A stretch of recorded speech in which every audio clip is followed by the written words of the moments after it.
அவர் பல ஏக்கர் நிலங்களுக்கு சொந்தக்காரர். தினமும் நைட்டு அவரோட தோட்டத்துக்கு போய் சுத்தி பார்க்கறது வழக்கம். அப்படி ஒரு நாள் அவரு போகையில, அவருக்கு நடந்த பயங்கர சம்பவம் என்ன அப்படிங்கிறத நம்ம இன்னைக்கு பார்க்க போறோம். அவர் தினமும் போவாரா தோட்டத்துக்கு? அடிக்கடி போவார். எப்போ தோணுதோ நைட்டு போவார். எதுக்குன்னா, தோட்டத்தில அதாவது தென்னை மரங்கள் இருக்கு. பல பயிர்கள் பணப்பயிர்கள் இருக்கு. பயிர் பண்ணியிருக்கிறதுனால, அதை களவாடுறக்கு யாராவது களவாடுறாங்களா? இல்ல அது எப்படி இருக்கு? அப்படின்னு பார்க்கறதுக்காக போவாரு. கூடவே எப்பவுமே அவர் கையில கன் வச்சிருப்பாரு. லைசென்ஸ் வாங்கி ஒரு கன் வச்சிருக்காரு கையில. தலையில பார்த்தீங்கன்னா, டார்ச் லைட் அப்படியே கட்டியிருப்பாரு. அப்படி ஒரு நாள் அவரு போகையில, நல்ல காத்து, நல்ல காத்தடிக்கிற மாசம். அவரு நல்லா அதுக்கு முன்னெச்சரிக்கையா தான் தயார் நிலையில தான் போறாரு. அதாவது சால்வை எல்லாம் போட்டுட்டு, அதுக்குண்டான தயார் நிலையில தான் போறாரு. வீட்ல டீ வச்சு குடுத்துருவாங்க. அந்த டீ எடுத்துட்டு போவாரு. இவரு தோட்டத்துக்கு போற வழியில ஒரு சுடுகாடு. சுடுகாடுன்னா ரொம்ப பெரிய சுடுகாடு இல்லைங்க. கிராமத்துல எல்லாம் பார்த்தீங்கன்னா, அ ஒரு சின்ன கிராமத்துலலாம் பார்த்தீங்கன்னா, ஒரு அளவான அளவுல ஒரு சுடுகாடு இருக்கும். அது அத தாண்டி தான் அ தோட்டங்களுக்கெல்லாம் போற மாரி இருக்கும். அத தாண்டி கிணறு கூட இருக்கும். அங்க போய் கூட தண்ணி எடுத்துட்டு வருவாங்க. ஊருக்கு அ கொஞ்சம் ஒதுக்குப்புறமா இருக்கும். 2 பக்கம் பார்த்தீங்கன்னா, ஒரு சைடுல அத இடுகாடு மாரி யூஸ் பண்ணிக்குவாங்க. ஒரு சைடு பார்த்தீங்கன்னா, அது சுடுகாடு. ஆ டிரான்ஸ்பரன்ட்டா தான் இருக்கும். அதாவது பார்த்தாலே என்ன நடக்குதுங்கிறத தெரிஞ்சுக்கலாம். அப்படி இவரு போகையில, ஒரு ஆண்மகன் ஒரு அரை நிர்வாண கோலத்துல மண்டையோட்டு இருக்குது. சுத்திலயும் பூ போட்டிருக்குது. பத்தி, ஊதுபத்தி இந்த மாரி சாம்பிராணி இதெல்லாம் வச்சிருக்குது. ஏதோ மந்திரங்கள் சொல்லிட்டு இருக்கிறாரு அவரு. இவருக்கு அத பார்த்தோன்னே ரொம்பவுமே ஷாக் ஆயிடுச்சு. இது நாள் வரைக்கும் இந்த மாதிரி நம்ம பார்த்ததில்ல அப்படின்னு சொல்லிட்டு, அ பயங்கர திகிலா உணர்ந்திருக்கிறாரு. அந்த நேரத்துல, அந்த நொடியில. இவரு எதுவுமே பேசாம என்ன பண்ணியிருக்கிறாரு, பின்னாடி போய் எட்டி உதைச்சிருக்கிறாரு.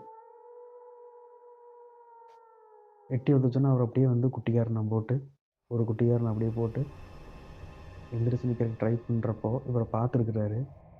இவரு எப்பவும் கையில கன்னு இதெல்லாம் வச்சிருக்கிறங்காட்டி, ஆள் நல்லா ஆஜன பாகுவா, நல்லா திடகாத்திரம் ஹைட் அண்ட் வெயிட்டா இருப்பாரு.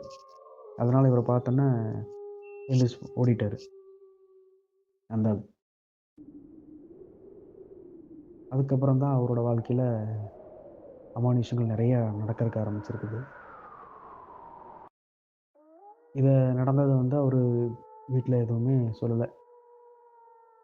ரொம்ப எதையுமே அவரு வீட்ல சொல்ல மாட்டாரு. நல்லா ஒரு தைரியமான ஆளு.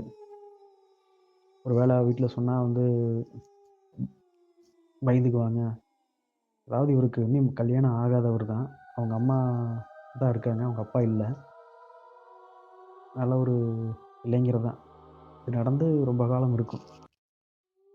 அப்போ அவங்க அம்மா கிட்ட எதையும் போய் சொல்லாம, போய் வீட்ல எப்பவும் போல சகஜமா படுத்து தூங்கிறாரு. கொஞ்ச நாள் கழிச்சு மட்டும் இவருக்கு ஒரு விஷயம் நடக்குது. இவரு எங்க போனாலுமே இவரு பக்கத்துல இவரு மேல இல்ல. இவரு பக்கத்துல கல்லு விழுகுது. ஆனா சுத்திலும் பார்த்தா யாரும் இருக்க மாட்டாங்க. இத எப்படி நம்ம வெளியில சொல்ல முடியும்? சொன்னா யாரும் நம்ப மாட்டாங்க. அதான் ஒரு கட்டத்து வரைக்கும் அவரு எதுவும் சொல்லல. ஒரு கட்டத்துக்கு மேல வெளியில சொல்லான்னு இருக்கையில இத யோசனை பண்ணி பார்க்குறாரு. ஆனா யாராவது சொன்னா நம்புவாங்களா? அப்படின்னு. ஆனா நடக்கிறது அவருக்கு மட்டும்தான் தெரியும். எங்கே ஒரு தோட்டத்துக்கோ, இந்த மாரி எங்க வெளியில போனாலும் அவருகிட்ட வந்து ஒரு கல்லு வந்து விழுகுறது. ஒரு பக்கத்துல. சுத்திலயும் பத்திலயும் பார்த்தா யாரையுமே காணோம். தோட்டம் அந்த மாரி இடத்துக்கெல்லாம் போனா, நல்லாவே வந்து உணர முடிகிறது.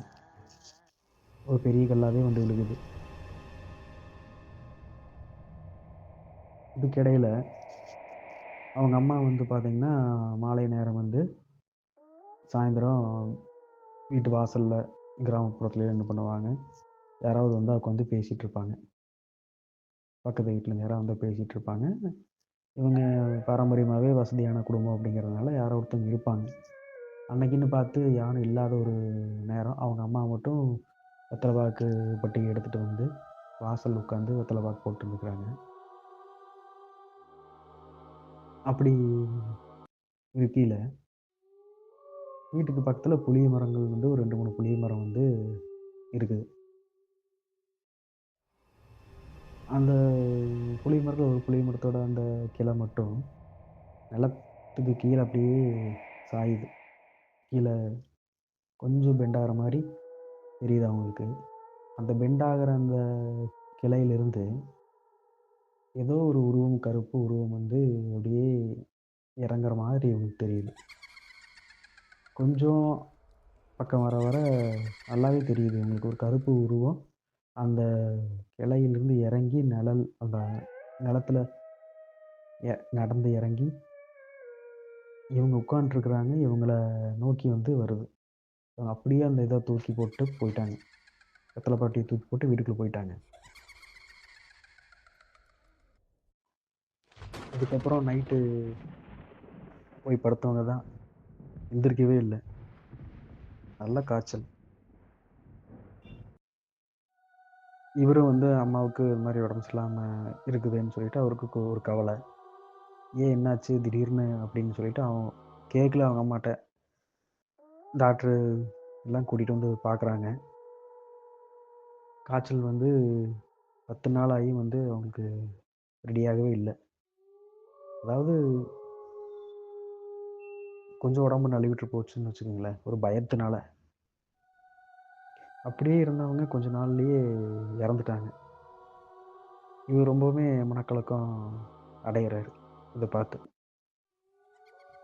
இப்படி ஆயிருச்சே நம்ம அம்மாவுக்கு அப்படின்னு சொல்லிட்டு. ஒருவேளை நம்ம அன்னைக்கு தோட்டத்துக்கு போற வழியில சுடுகாட்டுல நடந்த அந்த சம்பவத்தினால இந்த மாதிரி ஒரு பின்விளைவுகள் வருதா? அப்படின்னு ஒரே ஒரு கலக்கம் அவருக்கு. அப்பவும் வந்து அவரோட சுத்திலயும் வந்து கல்லு வந்து விழுகுறது வந்து நிக்கல. ஒரு சில மாந்திரீகம் தெரிஞ்சவங்க கிட்ட, இந்த மாரி இருக்கவங்ககிட்டலாம் போய் இவரு பார்த்துருக்கிறாரு. பார்த்து ஒரு பிரயோஜனமும் இல்ல. அது தொடருது. இதுல என்னோட கருத்து என்ன அப்படின்னு வந்து கேட்டீங்கன்னா, இது வந்து நான் மூட நம்பிக்கை என்கரேஜ் பண்றேன் அப்படிங்கிற மாதிரி நினைக்க வேண்டாம். அதாவது நம்மளுக்கு தேவையில்லாத, சம்மந்தம் இல்லாத விஷயத்துல நம்ம போய் வந்து மூக்கு நுழைச்சோம் அப்படின்னா, அவரு வந்து ஒரு ம் ஒரு கேள்வி கேட்டிருக்கலாம். இல்லாட்டி வந்து அத தெரிஞ்சும் கண்டும் காணாத மாதிரி போயிருக்கலாம். அவரு போய் தேவையில்லாம அ அவர அந்த பண்ணிட்டு இருந்த ஆள வந்து எட்டி உதைச்சதுனால தான் இந்த மாதிரி ஒரு சம்பவம் நடந்திருக்குது அப்படிங்கிறத நான் சொல்ல வர்றேன். இந்த சம்பவத்த பத்தி நீங்க என்ன நினைக்கிறீங்க அப்படிங்கிறத கமெண்ட்ல சொல்லுங்க.